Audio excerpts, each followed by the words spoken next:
Students, we finished the lesson Mere Desh Meri Maa. After that, when you come to your textbook, 26th page number, you have Purak Vachan. What is Purak Vachan? It is non-detail. In lesson, they'll give you in detail what it is, where it is. In Mere Desh Meri Maa, you saw where he came from, what happened, how he fought, everything was given. But Purak Vachan is only the main content will be given. You have to read that and it will be very less. You have to read that and you have to write the question answer. So this is the first Purak Vachan what has been given here. See, it is written already. Padhiye aur likhiye. So let's start it. आज से कई साल पहले तक लोग यही मानते थे कि पेड़ पौधों में जीवन नहीं होता. तो क्या नहीं होता पेड़ पौधों में? Do you all believe there is no life in plants or big trees? No, there is life, right? But before and all they used to think there is no life. वे सुख दुख का अनुभव नहीं कर सकते. It cannot take the feelings. जब सुख होता है, दुख होता है, it doesn't take the feelings. They used to say that. परंतु हमारे ही देश के एक प्रसिद्ध वैज्ञानिक ने प्रयोगों द्वारा यह सिद्ध कर दिया कि पेड़ पौधों में जीवन होता है. तो भारत के एक प्रसिद्ध वैज्ञानिक ने क्या किया? ये सिद्ध कर दिया. ही प्रूव्ड इट दैट पेड़ पौधों में भी अनुभव फीलिंग्स होता है, उसमें भी जीवन है. We know it is a living thing but उसमें भी फीलिंग्स होता है. उन पर भी हमारी तरह गर्मी, सर्दी और विष आदि का प्रभाव पड़ता है. करेक्ट. जब हमें गर्मी लगते हैं हम पंखा चलाते हैं, एसी चलाते हैं.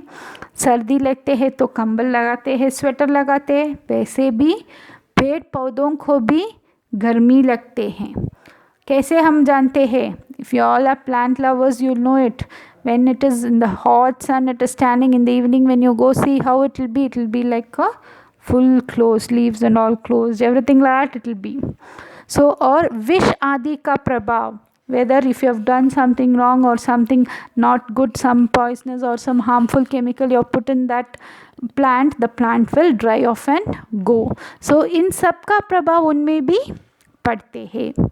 वे भी अन्य प्राणियों के तरह खाते पीते सोते जागते हंसते रोते काम करते हैं और आराम करते हैं. Correct. It is a living being, so it has to eat and drink. What prepares in food in plants? Leaves. Leaf is the storage factor or the kitchen of the plant. It prepares food and gives to everyone in the tree or the plant. वो सोते जागते हैं. देखा है हमने कई plants जब 6:37 in the evening हो जाए तो सब मुड़ जाते हैं. अपनी पंखुड़ियाँ यानी अपनी जो लीव्स हैं उन सबको ऐसे ही सुला देते हैं. तो वो भी सोते हैं और वो जागते भी हैं. यही पौधे को हम सुबह देखें तो वो जाग गए होंगे. हंसते रोते हैं. आप प्लांट से बात करिए, वो भी आपको उसका परिणाम दिखाएंगे. वो भी दिखाएंगे. काम करते हैं और आराम भी करते हैं. उसका काम क्या है? When sun comes, take the sunlight. So that what happens? Photosynthesis happens. The leaves can prepare food for the whole plant. And when we pour water, roots absorb that water and give it to the leaves so that she can prepare something. So all these things are happening there. Jagdish चंद्र बसु ने सबसे पहले इस बात का पता लगाया था. सो जो वैज्ञानिक भारत विज्ञान वैज्ञानिक था, इसका नाम क्या था? जगदीश चंद्र बसु.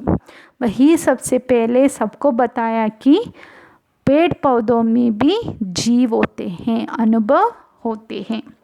यह सिद्ध कर दिया कि सभी जीव जंतुओं की तरह पेड़ पौधे में भी प्राण हैं, बिल्कुल हमारी तरह. Same as how we are. When we sleep, when get up, we eat, we drink, we feel cold, okay, we get hurt. Same thing plants also do have it. वे भी रात को आराम करते हैं, हमारी तरह उन्हें भी प्यास लगते हैं. इसलिए पेड़ पौधों को रोज़ पानी देना चाहिए. Children, do you all like plants? Do one thing. In plants, you take a small plant in your house, keep it, just talk. If it is a flowering plant or something, keep it, seed it, pour water, talk to it, everything you do. One day you scold and see that. Don't talk to it. After 2 days, you can see that the plant is fully sad. You do this and see, you can see there is difference. You talk to it, you say it, you sing to it, you talk with it, it will be very cute. But when you scold, you don't do it something, it will surely come down. Okay, thank you.